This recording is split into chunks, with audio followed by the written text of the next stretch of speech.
So the film Hello Pot, when I saw the title, when I saw the title, it was a bit interesting to me because typically some of the titles you see out here gives the story away. So, but when you see Hello Pot, and you see that the film features people like Uche Montana, Timene Eguson, Francis Nwabunike, you begin to start to think about, yes, people would say, oh yeah, the guy is going to fall in love with the girl at the end of the day. And rightly so when you start to see that pitch. But at the end of the day, the film is a story about parenting.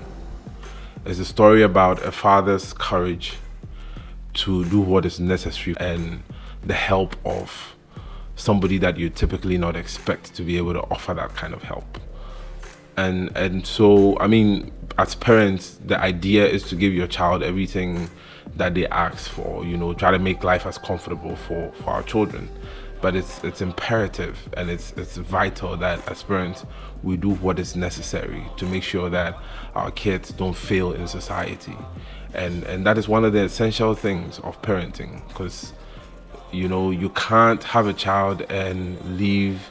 Yes, we know that it takes a village to raise a child. We know that. But when you fail as a parent, then your kids go through a certain life that they would otherwise not go through if you had not failed, or if you had done what is necessary, or what was necessary at the time. So the film explores that track. The film explores that tangent of parenting. A rich father who provided everything his daughter would ever need or desire, and neglecting the core aspect of really being there, really raising the child, really being present.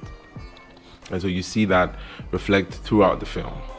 And then you see Hustler's journey to redeeming a debt that eventually brings him to a point where he becomes concerned, he becomes vested in the interest of this other person who he hated at the beginning, but at some point wanted to really see her do better, And so, yes, everybody would say that, yeah, the guy is going to fall for the girl is going to fall for the guy. We know that from the beginning when we start watching these films. But it's the lessons that the film offers. And that is what people don't pay attention to. People should pay attention to the fact that you have to be kind. You can't treat people like they don't matter. Everybody matters, no matter where they are, no matter how you find them.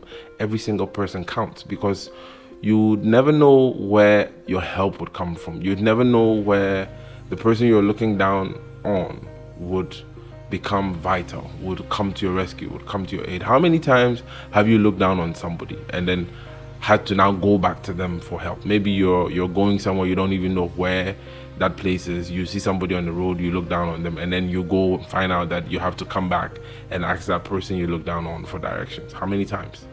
So the point is to understand these dynamics and to understand that when these films are put out there, they're there to tell you a story. One, they're there to also teach you something. It's not always about the feel-good stuff. It's about the elements that are in the film and the lessons that are in the film for you to explore.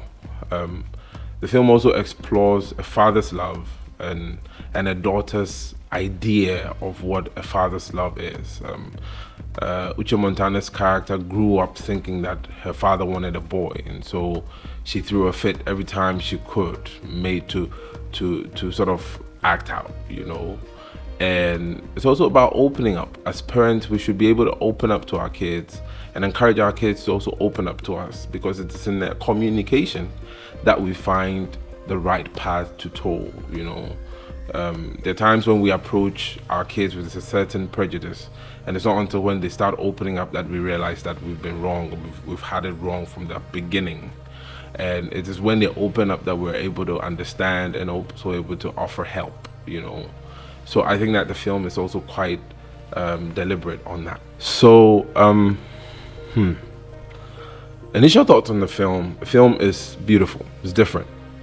I think that we know how the films end at the end of the day. But I think the thing about the films that excites everybody is the journey. And that is the thrill. That is what the film offers you. It offers you a certain thrill that you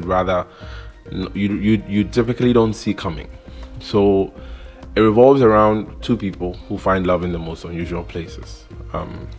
Now, at some point when I was watching the film, I realized that there's even when Temene's character was suggesting that crazy idea to Uche Montana's character's dad, and he was saying that he should just take away her phone, take away all her, money and everything, and leave her in a village and let her figure her way out. I felt like that was actually quite nice, and that could really pass for a film.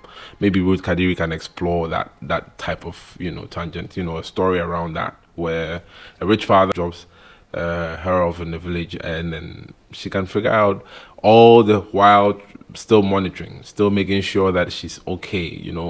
If it gets worse, then some people can step in. Monitoring people who are monitoring her the whole time can step in. But I think that would pass for a very great film. I don't know how the end will be like, but that is a story that they can explore.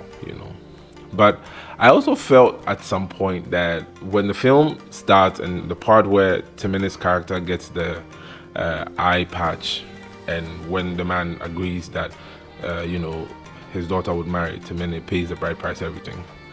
From that point onwards, I actually felt like it would be great and super great if this whole time it was a planned thing, and it felt like a planned thing at some point. But then you see certain elements and you realize that it's not a planned thing. But I felt like if at the end of the day we found out that it was a planned thing, it would have been an amazing twist to the whole story. I mean, the thrill would be incredible, and that would have been just awesome. Yes, rightly so. The attack on the eye, fine, but maybe the eye was fine. Maybe it didn't hit the eye, hit maybe the head or something. Then we come back in the story and say that he has an eye patch, eye is damaged. He marries her, takes her through that type of life.